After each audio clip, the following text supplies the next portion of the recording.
Good evening and salutations, my GH fans. Let's start off with Laura and Curtis. Here's the thing about Laura. She said something yesterday that kind of vexed me, and it vexed a lot of people, as far as Martin is concerned. And today it just became a lot more obvious. So Laura's started talking about Martin and how this darkness came up in him, or there's one thing that happened, and all of a sudden, out of nowhere, she just kind of pulls the brakes. And even Curtis is like, so, wait a minute, just because there's one bad thing that he's did, you're just gonna totally just, dismiss him from your life? And, Laura's like, no, I'm not gonna do that. I'm just gonna kind of just pump the brakes a little bit. I feel like we're going too fast. And I'm like, so let me get this straight. You've been trying to get to know this guy for weeks or months, probably. You find out one bad thing about him, and out of nowhere you're just like, oh, no, maybe we should just kind of chill up on, on Easter, like, what? Doesn't Laura has a past also? She finds out one bad thing, and it's funny too, because when Curtis is there talking to her, he says something. I don't remember exactly what it was, but pretty much, you know, Curtis says something along the lines of, um, so yeah, everyone has a bad, has a past or whatever, and you found out something about him, and now you're disappointed or whatever. And she was like, yeah, and I'm like, wait, seriously? Like, just the judgmental attitude that just bothered me. And then he switched to Jordan, and Laura says something along the lines of, it seems like you're trying to just, run away from her really fast. Like, you guys have history, you have a lot invested, and you really just want to give that up. And here's the thing about Curtis, and I've said this before, so I kind of sound like a broken record, and I'm sorry for that, but I like Curtis as a character. And, everyone has their flaws, and, it is what it is. But the one thing about Curtis is that he seems like he's just checked out. You know? He's just checked out. And once again, he sits there and says, oh, well, she lied to me and yada, yada, yada. It's like, bro, we get that. Okay? No one is there slamming you for how you feel about her. But your inability to just make a damn decision and leaving her in limbo, it's like, what are you doing? And it's funny, too, because he was like, TJ said the same thing. Well, if TJ said that, and Laura, who doesn't even really know you as long as TJ, is saying that, as far as like maybe you should try to give her another chance or just make up your damn mind. If people are saying that, maybe you should listen. Just a thought. Now, with that being said, he does wind up going over Jordan's place. Honestly, to tell you the truth, the scenes between Jordan and Taggart were, There's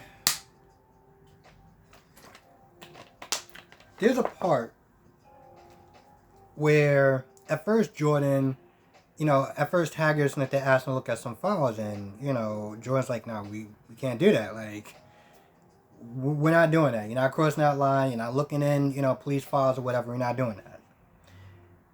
And then later on, she gives him the file. I'm like, so we just saying the hell with all of it, right? Like, you literally gave him you literally gave him like a 2-minute lecture about why it's not okay for him to be looking through police files, and you just hand it to him. So he looks through it and everything like that, and he talks about how, she kept good notes and, tracking and all that other stuff that I didn't really seem to care about. And then Jordan says something that I'm just like, what? Jordan's like, in one day we'll have enough to sit there and put him away. We'll have enough to sit there and bust Cyrus. In the near future. In the near future? That's your goals now? The near future? Like, Jesus Christ. I mean, shoot for the stars or something. I don't understand. It just her line that she said there. It's almost like she was like, it's like that laundry I have to sit there and do. I'll do it on Friday, maybe. Cyrus is a threat to everyone in town, and that's your attitude. Okay, so Curtis comes over. Jordan opens the door and Curtis comes right on in. He's just like ready to sit there and start talking, maybe trying to work things out. I don't know. And then he sees Taggart, and Taggart's just sitting there chilling, drinking beer, whatever, and he's just like, what in the hell is going on? Now,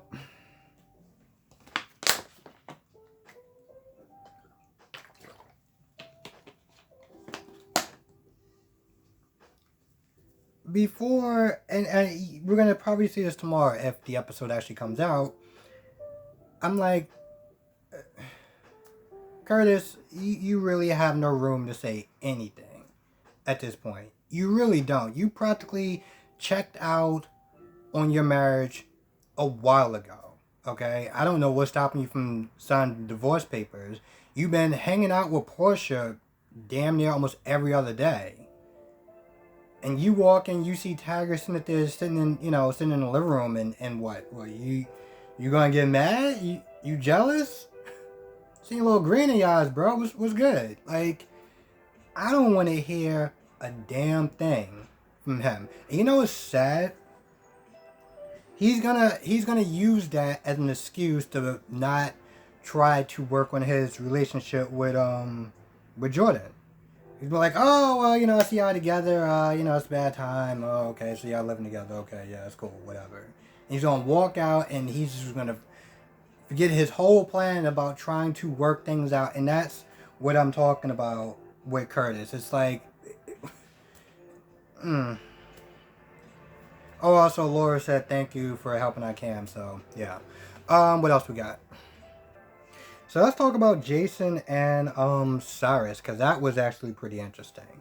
So Cyrus is like, listen, you can leave. All you have to do is give me back my mother. And that's it. And Jason's like, yeah, no, I'm good. That's not gonna happen. So at this point, Cyrus is like, it'd be a shame if something happened to Carly or your family or anyone else. I mean, you're in here and well, I'm out here, and things just kind of just happen.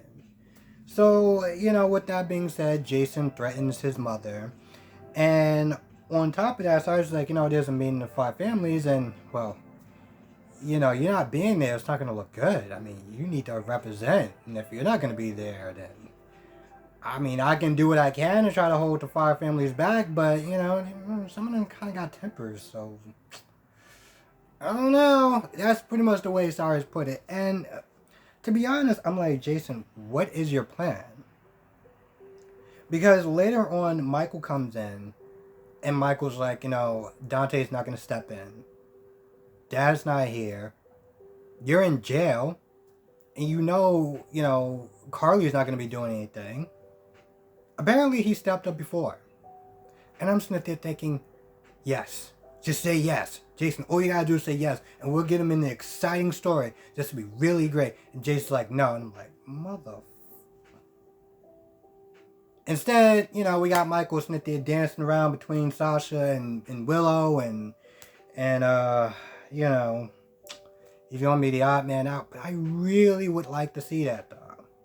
I mean, he moved out, of Sonny's place. He pretty much is practically a quartermain. He calls himself, Michael Quartermain. I don't even know if he refers himself as Corinthos, but he mostly refers to himself as Quartermain. Like, he did all this squeaky image clean and everything like that, which I guess is great. I kind of like him see him doing something fun, like that's what I would want to see. But Jason's like, no, and he says something like, oh, we got somebody on the outside or whatever, and I was like, you care to share with the classroom? Because I want to know who you're talking about. So I'm actually really, now I'm thinking about it, I'm actually really looking forward to watching tomorrow's episode.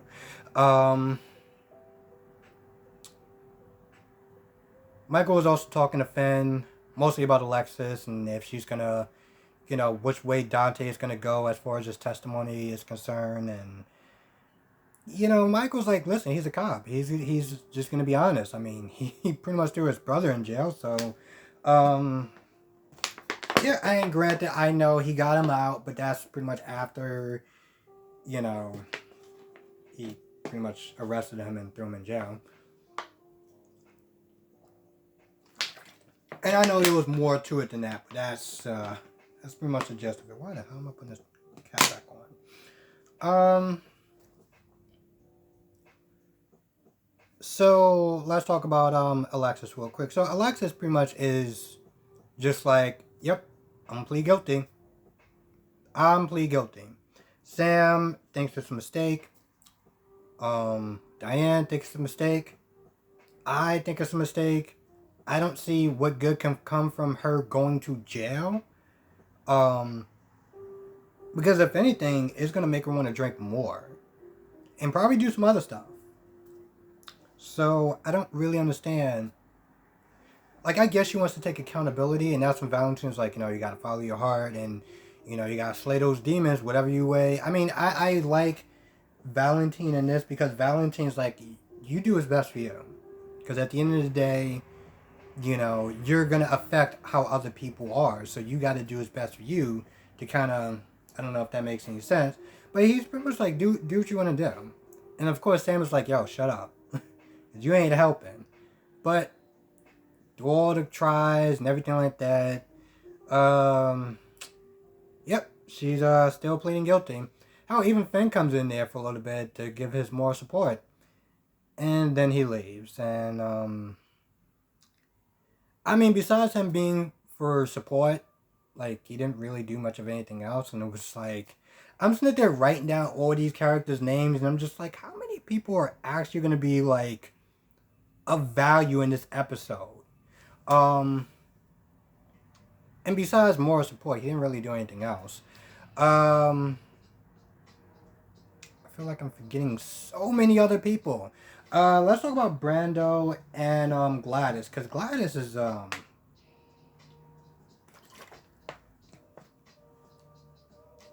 one of those type of people that she's in it for the money, and she doesn't give a damn about anything else. And she pretty much made that very clear in this episode. And even though Brando was like, listen, Cyrus is not somebody you want to cross. Like, it's better for you to go back to Bridgeport, and just stay there, Keep hanging around Cyrus like he's all cool and fun and everything like that. You cross him, and, she's just not listening to anything. She's like, oh, I want the piece of the pie, and I want to cash my chips in, and all this other stuff like that. I was like, okay, Gladys. Now, Peter came to the table because, he heard from Lisa Ulbrich that, somebody else may be a suspect, and he's like, Gladys is, running her damn mouth. I'm gonna have to sit there and make sure it's shut. So he goes over there, he introduces himself, and he's like, how would you like to be? And, after he kind of like made sure that Gladys was on the same page as him, as far as like making sure that she sticks to the fact that Jason is, who she saw. She's like, he's like, I want to run an article on you, front page. And that's what Cyrus is like, yeah, no, that's not going to happen. Now, Cyrus more or less puts Peter on notice. Because this is what happens when you work with Cyrus. I'm sitting there thinking, bro, did you not learn anything from Julian? I mean, I know you weren't in Julian's circles a little bit, but you had to read about it a little bit. You had to hear about it from some people. It's like, that's what happens when you work with Cyrus and you put him on notice, and pretty much it's like, listen, everything will go well for you as long as you hold up your end of the bargain. And if it doesn't, well, things happen. Sometimes people get shot or worse. So just do your part and we'll be fine. That's pretty much what he said. Now you have Anna and Carly trying to come up with ways to get Jason free, to get Peter. And this is something that somewhat vexed me. about Anna. I mean, hell, it doesn't really take much with Anna, but there was something that vexed me about Anna. So Carly was like, Jason been telling you for months about Peter, and you didn't listen to anyone, and bodies just kept piling up. And the way that Anna was like, yep, I know, I was a fool, I was complicit, it was like, yeah, I did it, whatever. I mean, I get it, she can't kick herself any more than what everyone else has been thrown in her face, but she just said like all casual, no remorse. It was just like, yep, I enabled him and everything else, and I did all that, like yada yada yada. Like, sweetheart, this isn't like, people are dead because of Peter, and I get that you don't want to sit there and keep crying and keep begging for forgiveness, but let's not act like, you just bump somebody in a grocery store or something like. And yes, J. Carly Sam, I'm not looking at my phone, so I'm sorry if I get your name wrong. But yes, I do agree with you on all of it that you was saying as far as her Anna not getting into trouble or anything like that. Like, I agree with all of it. Anyway, they bounce around ideas and they come to Gladys, and they're sitting there thinking about the best way to come at Gladys. They think about paying her off, having Anna come in, and, nothing seems to work. They decide to call up Valentine and initiate him and whatever plan that they got cooking up to try to get Gladys to testify or to try to turn over Peter or whatever. Like, I am so not saying that right. Until, revealing that Peter's the real killer.